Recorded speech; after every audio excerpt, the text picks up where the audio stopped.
Bueno, pues buenas tardes.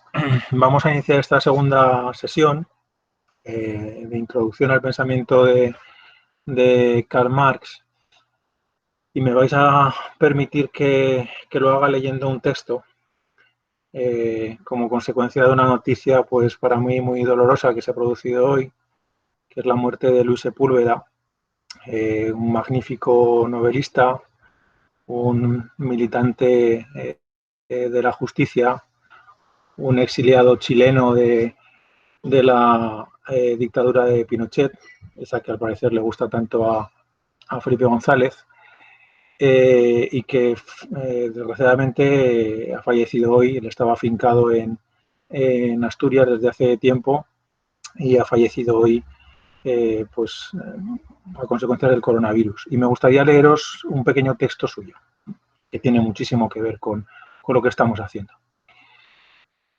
En realidad es un sueño que tuvo Luis Sepúlveda la noche del 9 de abril de 2016 y que plasmó en Facebook el 10 de abril de ese mismo año. Y el sueño dice así, que los sueños sueños son.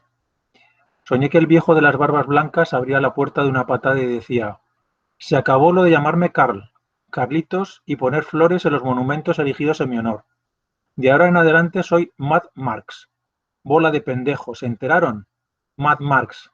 Y antes de trepar a su motocicleta artillada, se ajustó la chupa de cuero ribeteada de clavos y señalando el horizonte con un dedo profético dijo, los únicos que me entendieron se llaman Severino de Giovanni, Vitraven y Sandino, porque comprendieron que el Estado, siempre, siempre cojones, es un instrumento de dominación de clase. Y no hay más que dos clases, explotadores y explotados. Así que a callar los patanes amantes del híbrido conciliador y del burdo ingenio que intenta cubrir la realidad con eufemismos. La historia de todas las sociedades hasta el presente, sobola de palurdos y funambulistas de las ideas, es la historia de la lucha de clases. Por mucho que las palabras, eh, por mucho que las palabras lucha y clases les horroricen. Quede entonces claro, cojones, que he vuelto y que los explotadores y sus cómplices aspirantes a explotadores también, porque un fantasma recorre la vieja Europa y el mundo. Y no es un fantasma silencioso, es un fantasma que se mueve impulsado por motores ilegales y quema bronca como único combustible. Temblad, cabrones. Mad Marx ha vuelto. Y no quiero despertar de este sueño. Bueno, pues este fue el sueño de Luis Sepúlveda, contundente sueño, y que, bueno, nos coloca en la pista de este Marx que queremos rescatar y al que hoy le dedicamos una segunda sesión. Ayer habíamos hablado del ateísmo, ayer nos centramos en la cuestión del ateísmo porque, como os decía, entiendo que el ateísmo puede ser la piedra de toque para precisar qué Marx, de esos múltiples Marx que podemos encontrar, es el que nos interesa si lo que pretendemos es encontrar una coherencia materialista dentro de su pensamiento. Y hoy voy a empezar a reflexionar sobre una cuestión también absolutamente central, que es la cuestión de la antropología. Central en Marx, a pesar de que le dedica muy poquito espacio, central en Marx, pero central en la reflexión de los siglos XX y XXI e incluso central a la hora de abordar una política en la sociedad contemporánea. Pues como bien dice Lordon, yo se lo comparto plenamente con él, el presupuesto para desarrollar una política en la sociedad contemporánea es acabar con el núcleo duro del pensamiento liberal, que es su antropología esencialista. Hay que doblegar esa antropología esencialista para poder construir una política. Y ese es un empeño al que Marx se aplicó, aunque, por desgracia, la mayor parte de sus seguidores no se hayan enterado. No se hayan enterado de que Marx le prestó atención a esta cuestión de la antropología y, bueno, pues sigan enredados en discursos simplones y poco efectivos que de lo único que nos hablan es de clases sociales y pretenden explicar la realidad única y exclusivamente a partir de la clase social.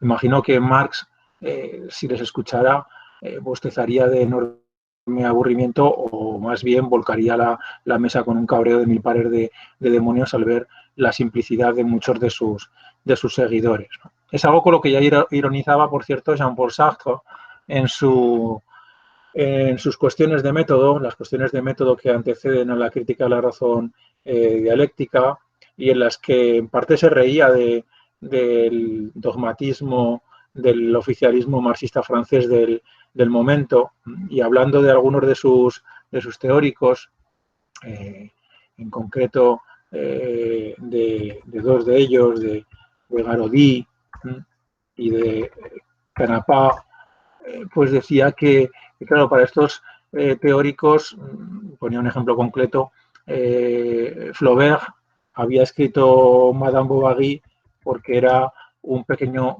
perdón, lo he escrito mal, porque era un pequeño burgués del 19. Flaubert había escrito Madame Bovary en su condición de pequeño burgués del 19, lo cual evidentemente es no decir nada. ¿Cuántos pequeños burgueses hubo en el 19 que no escribieron Madame Bovary? Y a partir de ahí, Sartre va a reclamar una atención al tema del sujeto y al tema de las mediaciones, que entiende que el marxismo oficial ha disuelto en un, dice textualmente, baño de ácido sulfúrico. Y efectivamente, cierto marxismo ha disuelto el tema del sujeto en un baño de ácido sulfúrico, cosa que en absoluto coincide con lo que fueron los planteamientos de Marx. Porque Marx prestó atención, atención precisa, aunque no extensa, al tema del sujeto. Y desde luego no se quedó en esa simplificación de remitir al sujeto a su condición de clase y dividir la realidad solamente en burgueses y proletarios. El texto más elocuente sobre esta cuestión es la tesis sexta sobre Feuerbach, a la que iré dentro de un momento, que es un texto de 1845. Pero ya antes de esas tesis sobre Feuerbach, Marx había reflexionado sobre la cuestión del sujeto. De hecho, en el texto del que más hablamos ayer, la introducción a la crítica a la filosofía del derecho de Hegel, en ese texto que ayer utilizamos, fundamentalmente referido al tema de la religión, cuando habla del hombre y dice que el hombre es su propio mundo, estado, sociedad. Es decir, no es un hombre abstracto, es un hombre remitido a un contexto concreto, a un contexto social e histórico concreto. Hecho que podemos volver a encontrar la introducción a la crítica de la filosofía del derecho de Hegel, lo recuerdo que era del 44, un año más tarde, en la ideología alemana, cuando Marx lo que nos dice en ese texto, Marx y Engels, porque la ideología alemana es un texto redactado a cuatro manos por Marx y Engels, allí ambos nos escriben lo siguiente: las premisas de las que partimos no tienen nada arbitrario, no son ninguna clase de dogma, sino premisas reales, de las que solo es posible extraerse en la imaginación. Son los individuos reales, su acción y sus condiciones materiales de vida.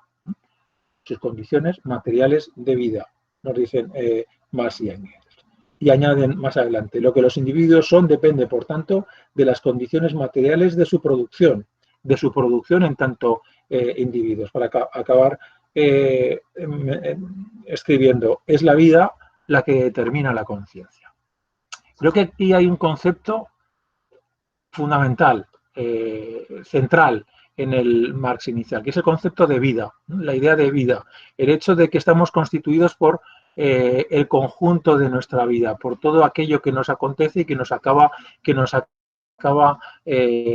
conformando. Otro hilo spinosiano, nuevamente, otro hilo spinosiano, en la medida en que, si recordáis, decíamos que la manera en que se construyen más fácilmente las nociones comunes es en aquella medida en que esos cuerpos comparten vida, decíamos. Bueno, pues Marx y Engels también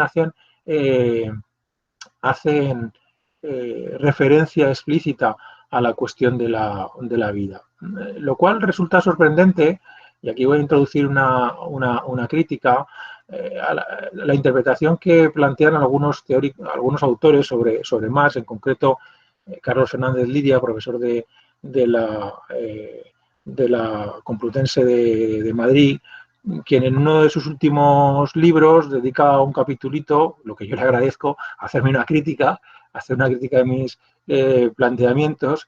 Y precisamente uno de los argumentos que él plantea ante mi insistencia en la cuestión de la vida es que ellos, refiriéndose a sí mismo y al grupo de colegas con los que trabaja, siempre desde su marxismo han intentado hacer una filosofía al margen de la vida. Bueno, pues yo creo que eso, desde un planteamiento inmanentista, desde un planteamiento materialista, es una absoluta barbaridad, como precisamente Marx y Engels nos subrayan en estos textos.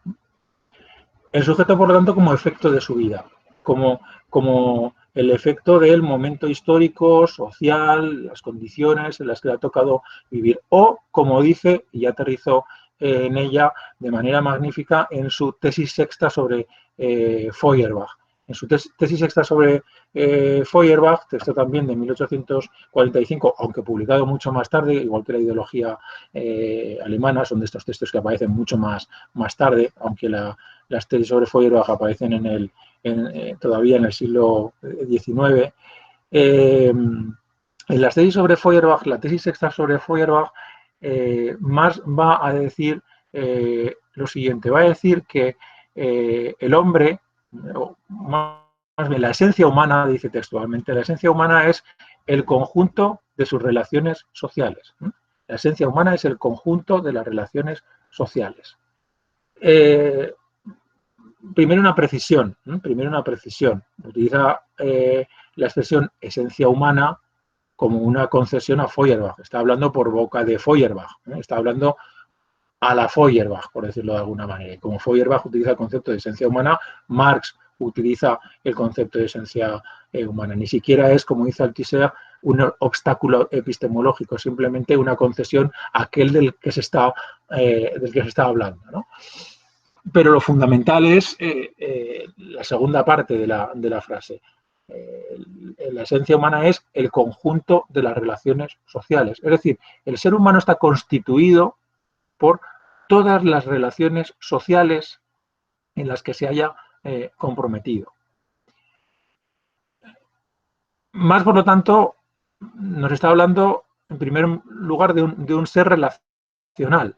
El individuo, el sujeto humano es un ser relacional, que es efecto, que es consecuencia, que es producto de esas relaciones sociales. No hay una esencia humana. Aquí nos encontramos nuevamente, después de Spinoza, y también como una novedad dentro de la modernidad, haciendo frente a esa línea dominante de carácter idealista y liberal que nos habla de una esencia humana, de una naturaleza humana, etcétera, etcétera. Aquí nos encontramos con algo tremendamente actual, tremendamente contemporáneo. Es esa idea de que el sujeto es una producción, es un efecto, es el resultado de una construcción, de la amalgama de las relaciones sociales en las que se haya inmerso.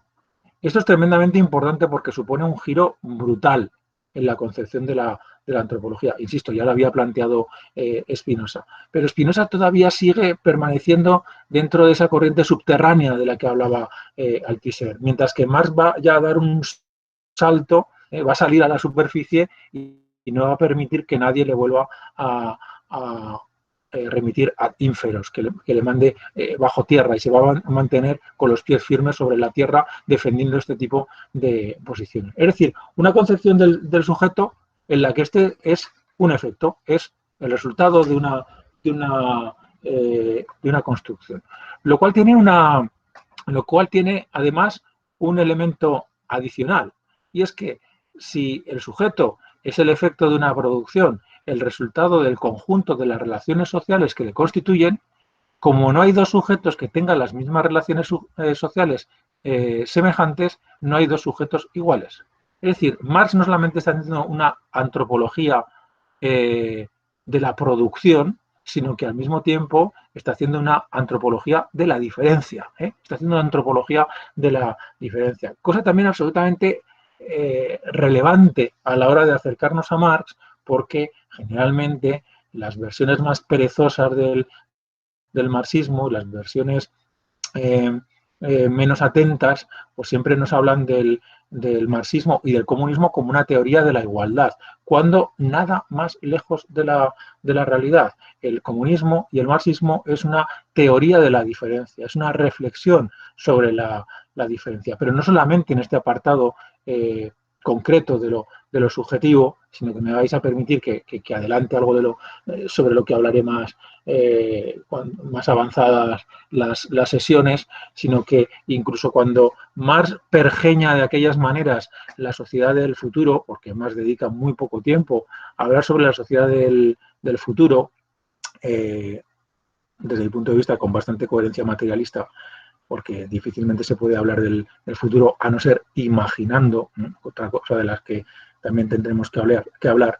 Cuando Marx habla de la sociedad del futuro, en primer lugar habla de la sociedad de transición, ¿no? La sociedad de transición, esa dictadura del proletariado, el socialismo y tal, en la que dice que ahí tiene que haber derecho igual. El derecho tiene que ser igual para todos. ¿Por qué? Porque venimos de una situación de desigualdad. Y como la situación previa era de desigualdad, de lo que se trata es de generar una igualdad entre los seres humanos. Pero el comunismo, dice Marx, se regirá por el siguiente principio: de cada cual según su capacidad, a cada cual según su necesidad. Es decir, un principio estricto de diferencia. El derecho en el comunismo será un derecho construido sobre la diferencia subjetiva. Bueno, recogiendo carrete, pero para que veáis que lo que estoy planteando no es coger un textito al azar en medio de la enorme producción marxiana y establecer una interpretación de carácter delirante, sino que se apoya en diferentes fases de su obra y en diferentes planteamientos de su obra. Por lo tanto, con lo que nos encontramos es con una antropología en la que el sujeto es el efecto de una producción, ¿no? De las relaciones sociales que le constituyen. ¿Qué entendemos por relaciones sociales? Por si acaso fuera preciso explicarlo. Bueno, pues las relaciones sociales evidentemente son, y por hacer una cierta concesión a la tradición marxista dominante, la clase social, evidentemente. Evidentemente ahí hay una relación social sin ninguna duda. El lugar que ocupamos en el proceso productivo, nuestra ocupación laboral tiene una gran importancia en nuestra constitución como sujetos. Pero Marx no se queda solamente en la clase social, ¿no? Marx señala la clase social y la señala con potencia. La señala con potencia porque evidentemente cuando él está hablando en el siglo XIX, los sujetos hacia los que está hablando, el proletariado, la clase obrera, buena parte de su devenir vital estaba vinculado al trabajo. Sus horas de trabajo eran muy extensas, sus jornadas laborales se repetían día tras otro, a veces sin ni siquiera un día de descanso, con lo cual, evidentemente, en esa vida de la que habla Marx, el peso del trabajo como relación social es fundamental. Pero Marx dice, pero hay otras cosas, hay otras cosas. El sujeto tiene otras relaciones sociales, tiene relaciones familiares, tiene relaciones de amistad, tiene vínculos, una clase como una clase académica, una clase universitaria, una clase de secundaria, es una relación social en la que estableces vínculos con gente. Cuando sales a tomar algo por ahí, también hay unas relaciones sociales, unas relaciones de amistad.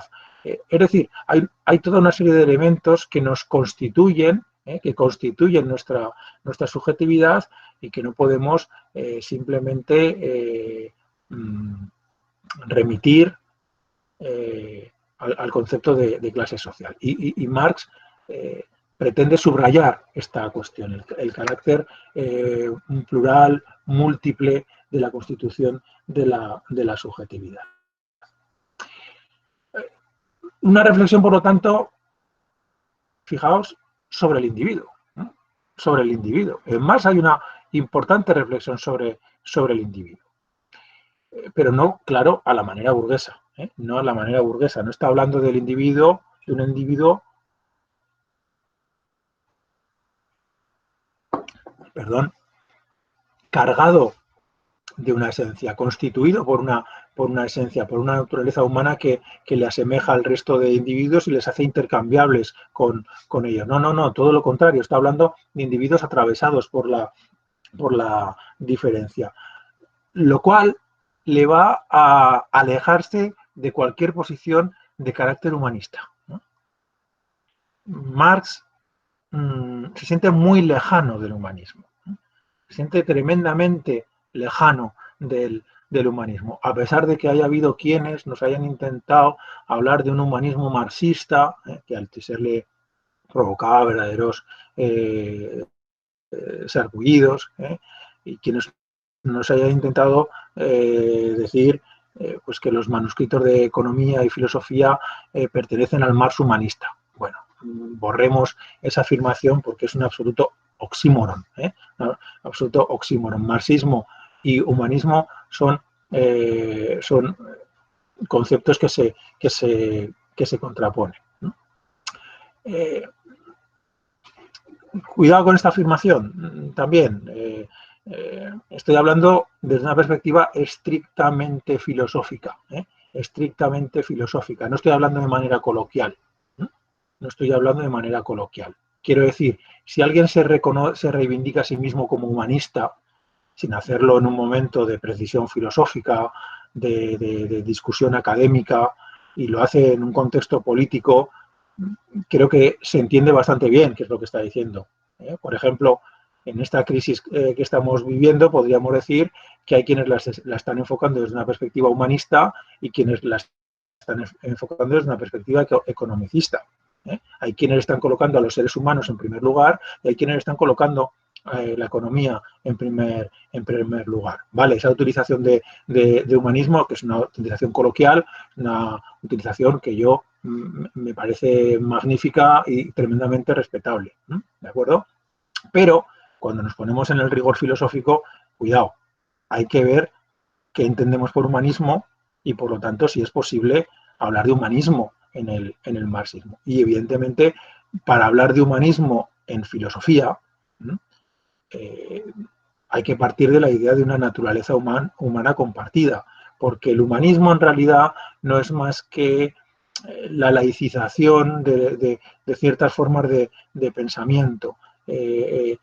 Y para defender las posiciones humanistas tiene que dar un resto teológico en la posición, como precisamente señala uno de los jóvenes hegelianos de izquierda con los que Marx más debatió, pero que en esta cuestión estaban absolutamente de acuerdo. Stirner lo que decía es que detrás del humanismo siempre hay una posición teológica y que por lo tanto el ateísmo se desvinculaba por completo del humanismo. Pero es que el propio Marx, la ideología alemana, insisto, una obra del 45, pues va a hacer una crítica de aquellos que defienden posiciones de carácter humanista. En concreto, otro de los miembros de la izquierda hegeliana, en este caso Moses Hess, quien escribe lo siguiente: en el humanismo se borran todas las disputas en torno a los nombres. ¿Para qué comunistas? ¿Para qué socialistas? Todos somos hombres. A lo que Marx y Engels responden con mucha sorna y utilizando un poema de Heine, al que luego hacen una acotación. El poema de Heine dice así: tous frères, tous amis, es decir, todos hermanos, todos amigos. No nademos contra la corriente, no violemos la ley, subamos a la colina de Templov y gritemos ¡viva el rey! Y acotan Marx y Engels. ¿Para qué hombres? ¿Para qué bestias? ¿Para qué plantas? ¿Para qué piedras? Todos somos cuerpos, ¿no? Bueno, esto es la chunga habitual de Marx. Marx era un enorme bromista y, bueno, pues cuando alguien le dice, ¿para qué nos vamos a definir como socialistas o comunistas? Somos hombres. Y digo, oye, ¿para qué nos vamos a definir como hombres o como animales o como plantas? Todos piedras, ¿no? Y dice, bueno, pues está riéndose de estos planteamientos que intentan abstraer, que intentan eliminar las determinaciones de los sujetos, las concreciones de los sujetos y remitirnos a una esencia humana de carácter abstracto. Crítica, por lo tanto, del humanismo, crítica del humanismo,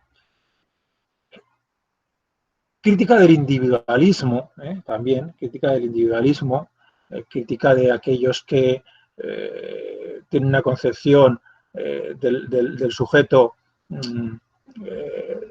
carente de vínculos, capaz de actuar desde su propio impulso. La idea del self-made man, ¿no? del hombre que se hace a sí mismo, tan propia de la ideología norteamericana, pero que bebe en realidad de la tradición anglosajona del siglo XVIII y más en concreto de una novela, del Robinson Crusoe de Defoe, esa novela en la que Robinson, después de naufragar, pues es capaz de reconstruir él solo una sociedad en la isla en la que cae. Y me dice, cuidadín, de él solo nada, que lo que hace es ir volviendo constantemente al barco a recoger las cosas que la sociedad de origen había producido. No está solo todavía, está con su sociedad, en la sentina del barco. La sentina del barco está llena de su sociedad y de eso se aprovecha Robinson. Esas ideas que esos planteamientos que nos dicen que el ser humano solo, aislado, es capaz de desarrollar sus proyectos, son, y dice Marx textualmente, robinsonadas, por no decir paparruchadas, planteamientos que no van a ninguna parte. Y Marx se va a dedicar muy abiertamente a una crítica de esa concepción del sujeto, de esa concepción del sujeto como un ente aislado, autónomo, o, por decirlo a la manera espinosiana, de la que yo creo que está muy cerca, aquellos que la entienden como un imperio dentro de otro imperio. Recordad esta expresión de Spinoza crítica con Descartes, cuando Spinoza decía, algunos conciben al individuo como un imperio dentro de otro imperio, como alguien que tiene plena capacidad de decisión dentro de un marco más amplio que es la naturaleza, que es la sociedad, como si fuera un ente al margen de las mismas. Y Spinoza lo niega. Bueno, pues Marx también se coloca al margen de esta concepción del individuo autónomo, capaz de tomar sus propias decisiones y que no depende en absoluto del entorno en el que desarrolla su práctica.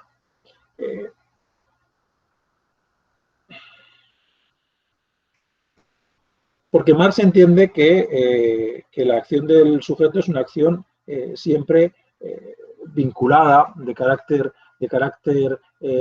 colectivo, y que también está condicionada por ese contexto en el que el sujeto desarrolla su acción.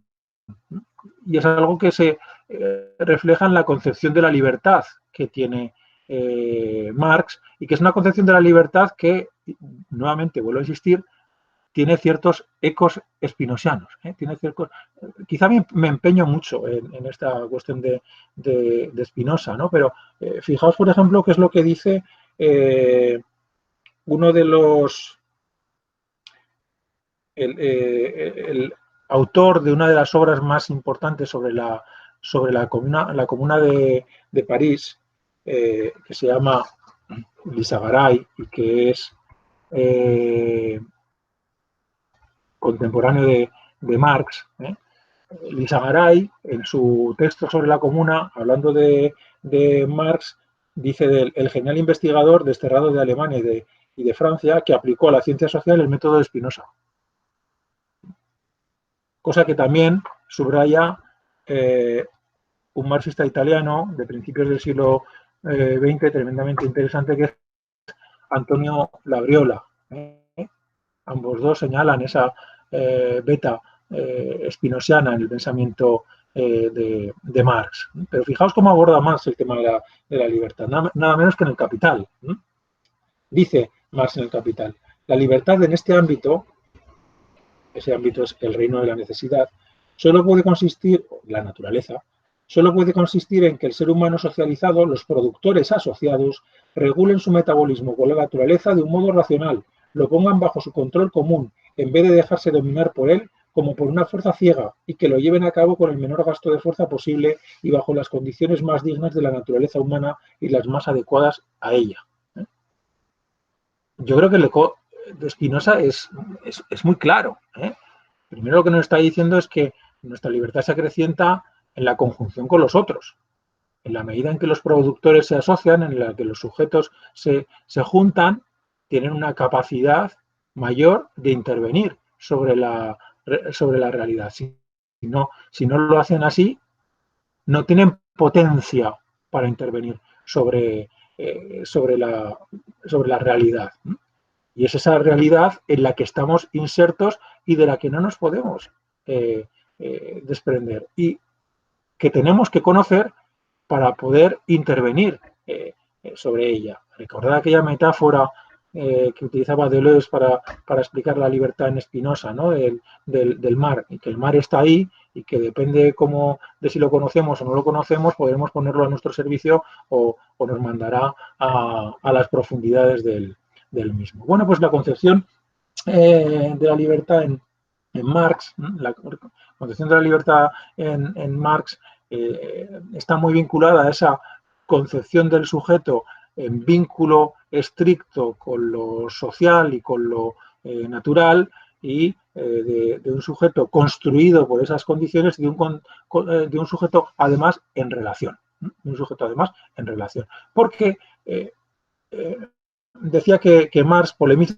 con la categoría de individuo, pero no para rechazar la categoría de individuo, no para olvidarse del individuo, como hace el marxismo dogmático, que no presta atención alguna al individuo, al sujeto, y solamente se preocupa de la economía y de los procesos sociales, como muchos neoliberales de la actualidad, por cierto. No, Marx se va a preocupar del individuo, pero de lo que él llama, en los Grundrisse, el individuo social. El individuo social. Porque para Marx, el individuo es un ser en relación. Un ser en relación. Es un individuo en el seno de una sociedad. Y ciertamente no hay ser más social que el ser humano. Somos seres sociales, somos seres relacionales desde el momento mismo de nuestra concepción. Desde el momento mismo en que somos concebidos tenemos un vínculo inextricable con otro cuerpo que no podemos soslayar. Tenemos una relación inextricable durante 9 meses con ese cuerpo. Pero al salir de ese cuerpo, no es que desaparezcan los vínculos, es que se multiplican. Cada vez hay más vínculos. Se mantiene el vínculo con ese cuerpo, pero es que empiezan a aparecer más vínculos. El sujeto empieza a tejer redes, empieza a tener más dependencias que la exclusiva que había tenido hasta ese momento. Y eso no nos abandona en toda nuestra vida. No nos abandona en toda nuestra vida. Somos sujetos sometidos a vínculos, y cada uno de nuestros gestos es un gesto colectivo, es un gesto social. Incluso este gesto que estoy haciendo yo en mi despacho, aislado, ante un ordenador, es un gesto que depende de un montón de condicionantes sin los cuales yo no podría realizarlo. Si no hubiera alguien que sostuviera una red wifi para que yo pudiera entrar en ella, si alguien no me hubiera construido este ordenador, si no hubiera una energía eléctrica que lo alimentara, pues todos estos gestos serían imposibles. Pretender que el ser humano es autosuficiente para desarrollar sus prácticas es puro embeleso, es pura necedad, es no conocer en absoluto la realidad. Os recomiendo una película magnífica, creo que ya lo he hecho en alguna ocasión, de Luis Buñuel, Simón del Desierto, Simón del Desierto. ¿Por qué? Bueno, pues porque el único sujeto que puede realmente manifestar su individualidad es aquel que renuncia voluntariamente a la sociedad y que decide alejarse de ella. Los eremitas, los ascetas, que se iban al medio del desierto de la Tebaida a meditar y rompían todo vínculo. Es decir, hace falta un gesto muy radical, para ser verdaderamente un individuo, ¿no? Para convertirse en un individuo sin vínculo social. Y ni siquiera eso lo garantiza, ¿no? Como Buñuel pone de manifiesto en esa magnífica película de Simón del Desierto, en el que el pobre Simón intenta alejarse al desierto, pero no paran de molestarle, ¿no? La comunidad de monjes, los vecinos de la zona, el diablo que va a tentarle, y el pobre Simón es incapaz de estar solo y por lo tanto de ser un ser desvinculado y un ser sin relaciones. Entonces, Marx va a acuñar la categoría de individuo social, que es una categoría que va a desarrollar sobre todo en los Grundrisse, en la mencionada ahora, en los Grundrisse, pero que es una obra, y esto me gustaría subrayarlo, que también aparece en esos manuscritos de economía y filosofía de 1844, en los que algunos han querido encontrar ese oxímoron que es un marxismo humanista, ¿no? Un marxismo humanista. En estos manuscritos de economía y filosofía escribe Marx: el individuo es el ser social. De ahí que la proyección exterior de la vida, de su vida, nuevamente vida, incluso si no se realiza en forma inmediatamente comunitaria junto con otros, sea manifestación y confirmación de la vida social. Por más que el hombre sea así un ser particular, precisamente su particularidad le convierte en un individuo y en comunidad real individual, es también la totalidad ideal, existencia subjetiva de la sociedad que se piensa y se siente a sí misma. El hombre existe además en la realidad no solo como percepción y disfrute real de la existencia social, sino como una totalidad de proyección exterior de vida humana, ¿no?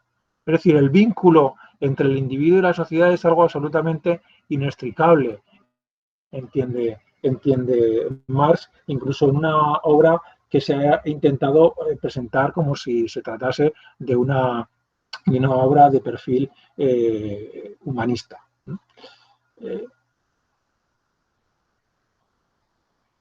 En resumidas cuentas, ¿qué es lo que nos encontramos, por lo tanto? Pues con lo que nos encontramos es con una concepción del sujeto en el que este es efecto de múltiples causas. Es el resultado de múltiples influencias, de la multitud de relaciones que le constituyen como sujeto. No solo la clase social, insisto, no solo la clase social, no somos solo clase social. Y además ya veremos que lo de la clase social hay que pensarlo también de otra manera para entender bien a Marx. No solamente una clase social, sino todos aquellos elementos, todas aquellas mediaciones, como dicen posteriormente Sartre y Lukács, que nos constituyen como sujetos y que por lo tanto nos hacen diferentes.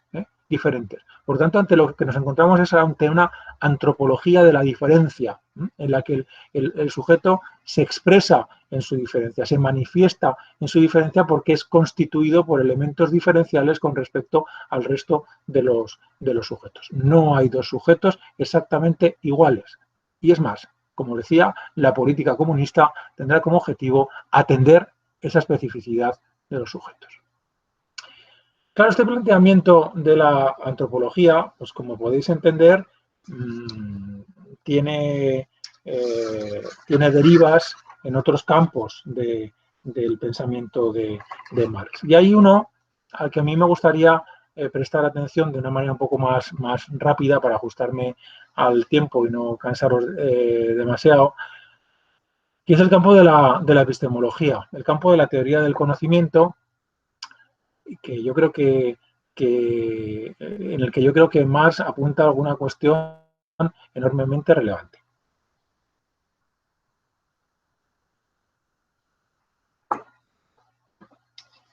Nuevamente empezaremos hablando del marxismo perezoso. Empezaremos hablando del marxismo perezoso.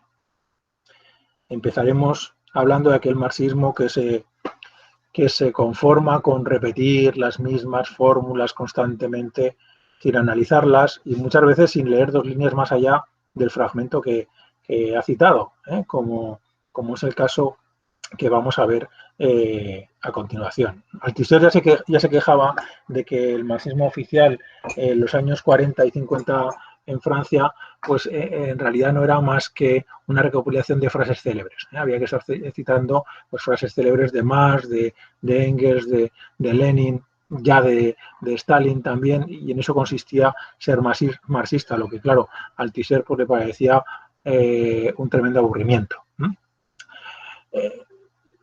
Digo esto porque la epistemología marxista pues se ha solido construir sobre la base de un texto muy concreto, ¿no? De un texto muy concreto.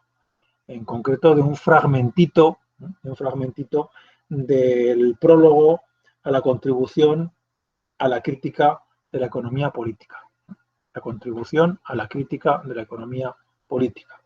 Y ese prólogo a la contribución de la crítica a la economía política, claro, los Grundrisse son del 57, texto preparatorio del Capital, la contribución a la crítica de la economía política es del 59 y el Capital es de principios de los 60. Es decir, son textos, todos ellos que están acumulando fuerzas para la redacción del Capital. Marx está acumulando fuerzas para redactar el Capital. Pero en este texto, la contribución a la crítica de la economía política y en concreto en su prólogo, ciertos lectores han querido encontrar el Sancta Sanctorum de la teoría del conocimiento en Marx, sobre todo a partir de 2 conceptos, los conceptos de estructura y superestructura, de tal manera que la realidad social está dividida en 2 niveles. Un nivel que es la estructura y que coincide fundamentalmente con lo económico, con el modo de producción, y por otro lado la superestructura, que sería el resto y que no hace sino reflejar la estructura.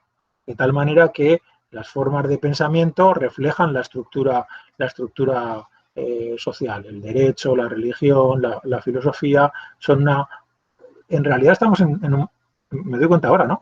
Una especie de platonismo invertido. Hay una realidad social que genera las ideas, mientras en el platonismo son las ideas las que generan la realidad social, aquí lo que tenemos es una realidad social que produce inmediatamente las ideas. Y esa realidad social se resume fundamentalmente en lo económico, ¿no? Así lo dice Marx. Voy a leer el fragmento de Marx al respecto, que dice lo siguiente. En la producción social de su existencia, los hombres entran en relaciones determinadas, necesarias, independientes de su voluntad. Estas relaciones de producción corresponden a un grado determinado de desarrollo de sus fuerzas productivas materiales. El conjunto de estas relaciones de producción constituye la estructura económica de la sociedad, la base real sobre la cual se eleva una superestructura jurídica y política de la que corresponden formas sociales determinadas de conciencia. Y aquí sale la celebérrima metáfora de base y superestructura o de estructura y superestructura sobre la que se ha construido buena parte de la reflexión del marxismo y que ha tenido como consecuencia pues una concepción epistemológica muy pobre, muy limitada, muy mecánica, muy dogmática y muy poco útil para analizar la realidad, porque claro, lo que nos viene a decir es que nuestras formas de pensamiento están determinadas por nuestro lugar en el modo de producción, con lo cual, evidentemente, todos los obreros deberían pensar igual, todos los burgueses deberían pensar igual, con las distorsiones, evidentemente, que pueda tener la potencia de la ideología dominante y tal, pero bueno, en cierto modo, pues había una tendencia a la homogeneización del pensamiento según la clase social, que es lo que nos lleva, claro, al estupor con el que nos encontramos cuando contemplamos cómo parte de la clase trabajadora pues puede votar a la derecha. Decimos, pero ¿cómo pueden votar a la derecha? Y son trabajadores y tal. Bueno, pues ese estupor que no explica nada, que no entra a analizar las causas, y que proviene de esa idea de que como son obreros pues tienen que votar a la izquierda, pues procede en última instancia de este tipo de análisis tan simplistas. Y mientras sigamos simplemente sintiendo estupor en vez de analizando las causas e intentando intervenir como ellas, que es lo que yo creo que hace la propuesta de Frédéric Logron, por ejemplo, pues, o la propuesta de Spinoza, pues poco beneficio obtendremos. Claro, Marx dice eso, pero Marx dice más. Marx dice más. Y no es que lo diga en una obra escondida, difícil de encontrar, no, lo dice 3 o 4 líneas más abajo. No sé si es que no se sigue leyendo el texto, o que vaya usted a saber, vaya usted a saber. Pero claro, Marx continúa en esa misma obra, unas líneas más abajo, y dice lo siguiente: el modo de producción de la vida material condiciona el proceso de vida social, política e intelectual en general. No es la conciencia de los hombres la que determina la realidad. Por el contrario, la realidad social es la que determina su conciencia. Fijaos, aquí los conceptos ya son mucho más amplios. Ya son mucho más amplios. Sí, el modo de producción de la vida material condiciona el proceso de vida social, política e intelectual en general. De tal manera, dice, que es la realidad social la que condiciona la conciencia del sujeto. La realidad social, ya no el modo de producción, como había dicho en el texto anterior. ¿Forma parte del modo de producción de la realidad social? Sí. ¿Es solo el modo de producción la realidad social? No. Es mucho más. Es mucho más. Es lo mismo que estábamos diciendo con el tema del sujeto. ¿La clase es importante? Sí. ¿Es solo la clase? No. ¿El modo de producción es importante? Sí. ¿Es solo el modo de producción? No. No. Más lo dice muy claramente. La realidad social es la que determina la conciencia. La realidad social es la que determina la conciencia. La realidad social. Podemos darle otro concepto, el concepto de vida. Y entonces nos coincide directamente con la tesis que había defendido en el 45 de la ideología alemana. La realidad social es la que determina la conciencia, la vida es la que determina la conciencia. Creo que ahí hay un hilo entre esos dos textos que nos hablan de la coherencia de Marx, y que es una coherencia que va más allá de la referencia, ahora lo abordamos, Claudia, a la referencia que va más allá de la referencia exclusivamente al elemento productivo que hemos visto en el texto. Si nos importa, acabo y luego vemos las preguntas, ¿vale?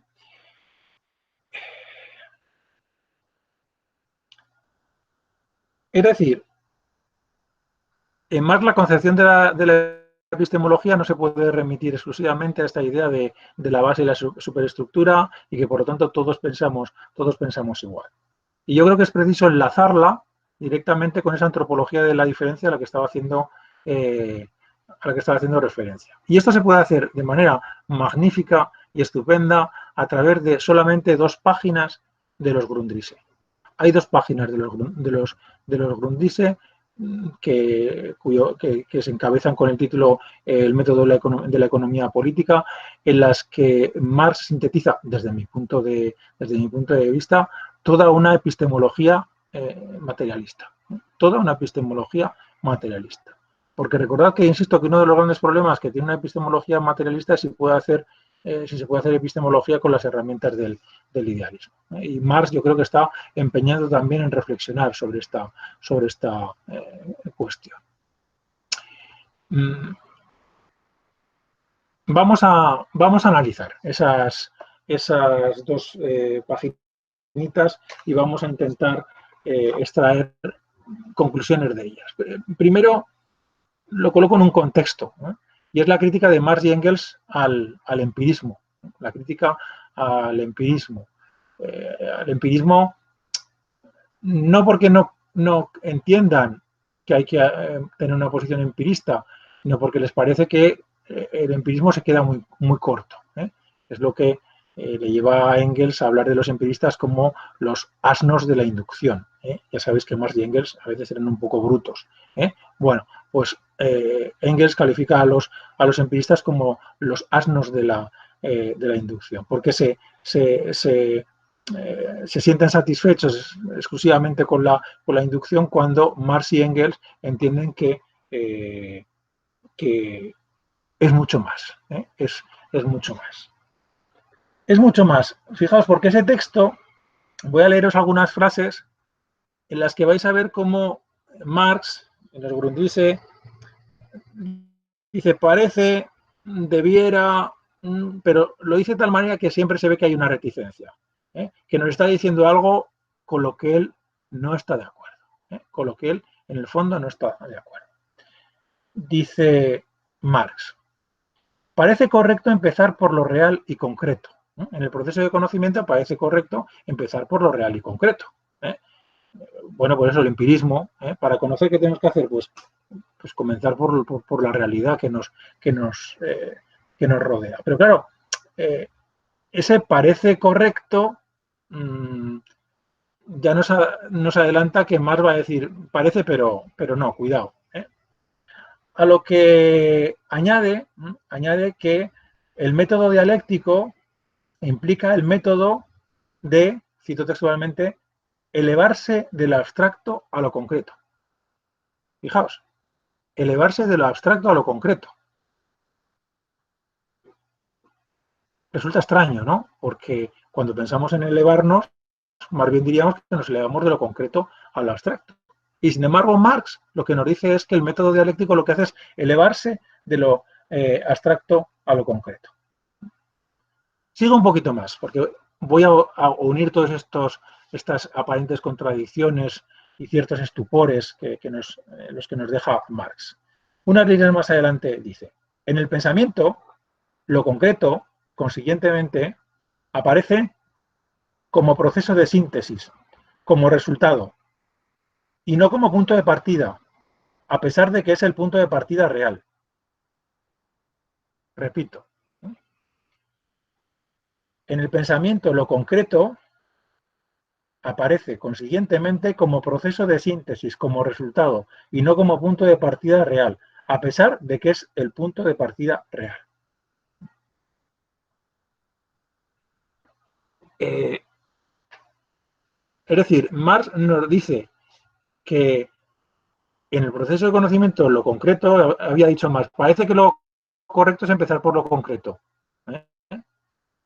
Parece que deberíamos empezar por lo concreto, pero ahora nos dice, cuidado, pero es que no podemos empezar por lo concreto porque lo concreto no es el origen. Lo concreto, este libro que tengo delante, el ordenador, cualquier cosa que tengáis delante, no es el origen, es una síntesis, es un resultado. ¿No? A pesar, dice, de que es el origen real. ¿En qué quedamos?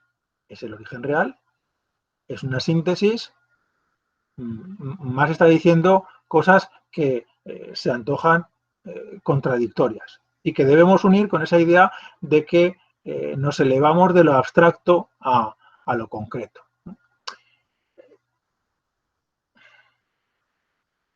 Una frase más, ¿no? Una frase más y intentaré construiros el puzzle, el puzzle. Añade más. En consecuencia, en el método teórico, el sujeto, la sociedad, tiene que estar siempre presente como presupuesto de la representación. En el método teórico, la sociedad tiene que estar presente como presupuesto de la representación. Es decir, antes de que yo represente, tiene que estar la sociedad. La sociedad está antes de que yo represente. Es decir, antes de que yo diga esto es un libro y estoy representando, la idea de la representación en el conocimiento, esto es un libro, esto es una taza, eso es una estantería, etcétera. Previamente a eso tiene que estar la sociedad. ¿En qué sentido? Pues en el sentido de que yo socialmente sé que esto es una estantería, que esto es una taza y que eso es una silla, pero que probablemente alguien que no perteneciera a nuestra sociedad, que perteneciera a una sociedad que poco tuviera que ver con nosotros, vería estos objetos y no sabría identificarlos como tales. Por eso dicen Marx que son una síntesis. Por eso Marx dice que son una síntesis al mismo tiempo que el origen. ¿Por qué son el origen? Porque yo los veo, ¿eh? Yo los veo. Cualquier cosa que tengáis delante la estáis viendo y decís, y la nombráis.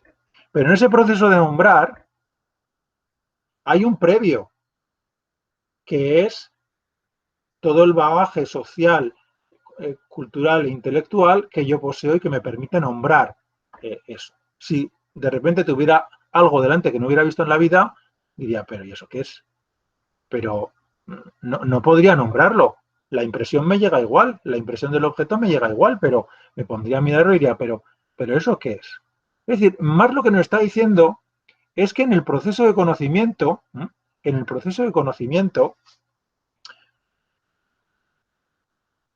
efectivamente, el impulso primero del conocimiento procede de la materialidad que nos rodea, de los objetos que nos rodean.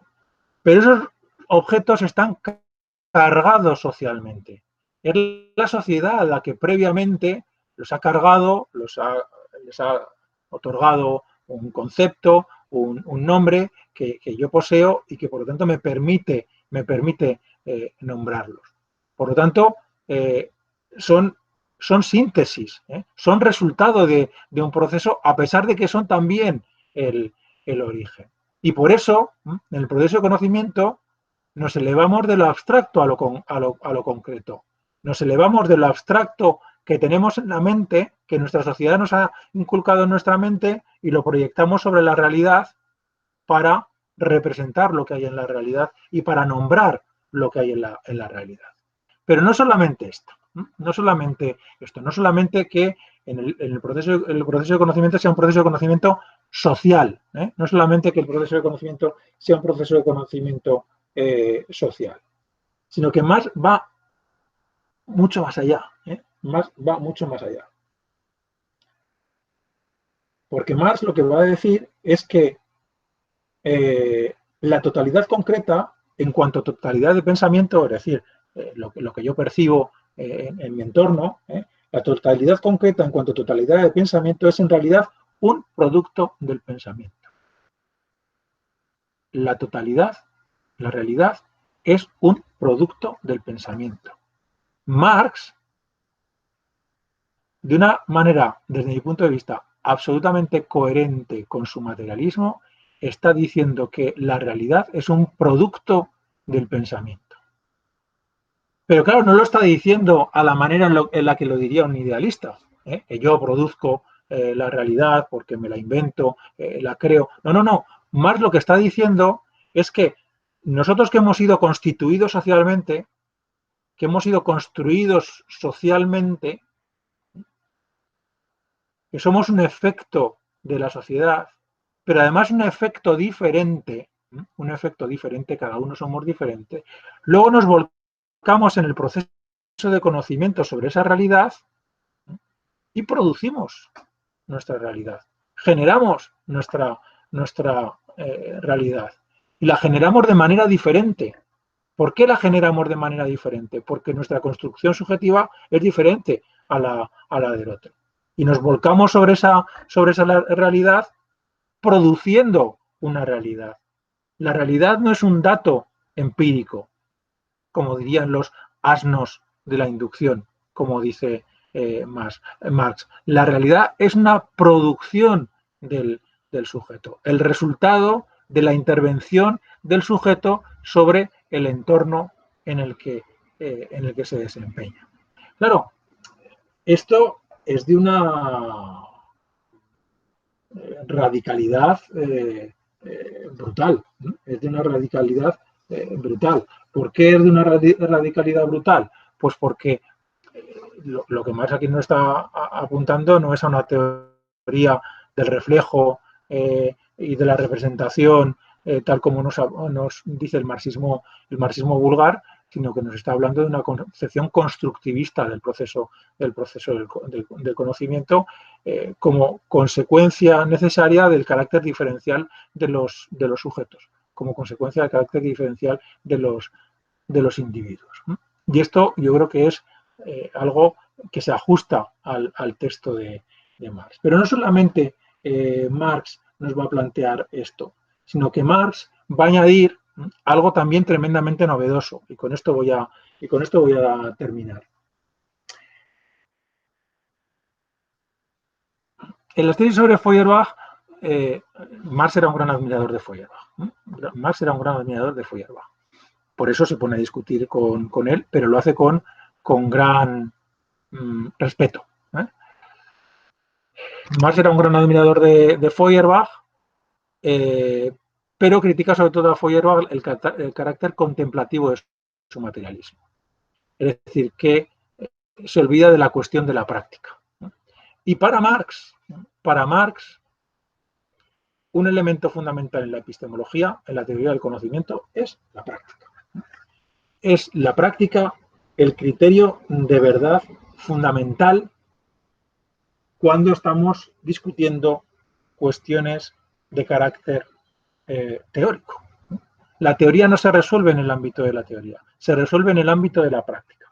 Así lo plantea la tesis segunda sobre Feuerbach. Dice en esa tesis: el problema de si a propósito del pensamiento humano puede o no hablarse de verdad objetiva es un problema teórico, no es un problema teórico, sino práctico.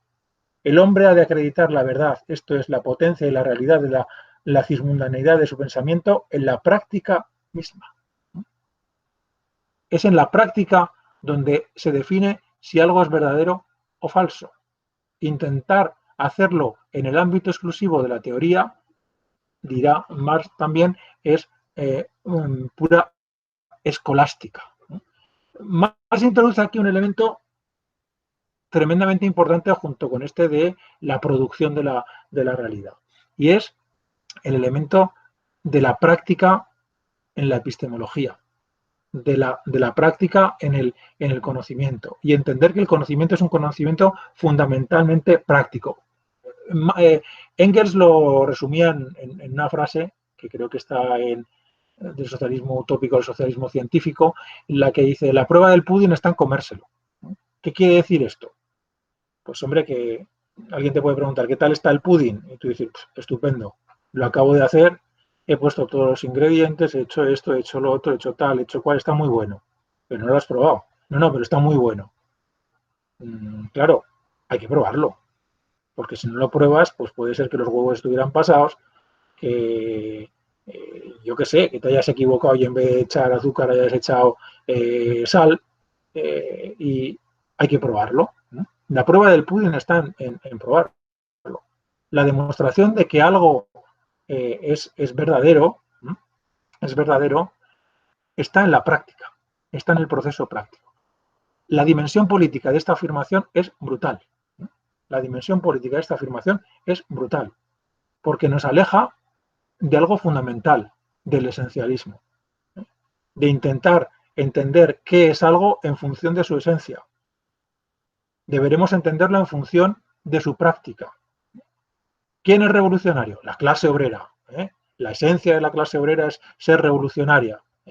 ¿O quién debe ser el sujeto de los procesos de liberación de la mujer? Las mujeres, porque Marx dice, no, la práctica. Vamos a ver, ¿quién es revolucionario? El que se implica en un proceso revolucionario. ¿Acaso Marx era proletario? ¿Acaso Engels era obrero? ¿Lo era Lenin? Si nos tuviéramos que acoger al planteamiento obrerista y al planteamiento esencialista, deberíamos expulsar del movimiento obrero a todos los teóricos del movimiento obrero, porque nunca han procedido, bueno, su 99% no han procedido del movimiento obrero. ¿Qué es lo que les convierte en parte del movimiento obrero? Su práctica, la acción. Y por lo tanto, cuando analicemos la cuestión del sujeto político, de quién forma parte del sujeto político, nos deberemos alejar de los esencialismos y del concepto clase entendido como una estructura de carácter sociológico, y deberemos entenderlo como una estructura de carácter práctico, como todos aquellos que actúan contra el capital. Ahí está la clase obrera, ahí está la clase revolucionaria, independientemente de su lugar en el proceso productivo. Yo creo que esto es de una enorme importancia a la hora de enfocar no solamente el análisis de Marx, sino incluso de analizar nuestros problemas políticos contemporáneos. Cuando hablamos del sujeto del feminismo, por ejemplo, ¿quién es el sujeto del feminismo? La mujer. ¿Cuántas mujeres no comparten posiciones de carácter feminista? Como cuántos obreros no comparten posiciones de carácter revolucionario. Muchísimos. No puede un burgués, un no proletario, un parado formar parte del proceso revolucionario. No puede alguien que no sea mujer participar en el proceso contra el patriarcado.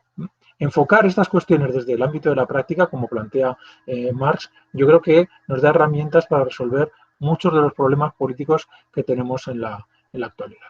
Pero, en cualquier caso, en eso entraremos en las siguientes sesiones. Y ahora ya me callo y os dejo la palabra ahí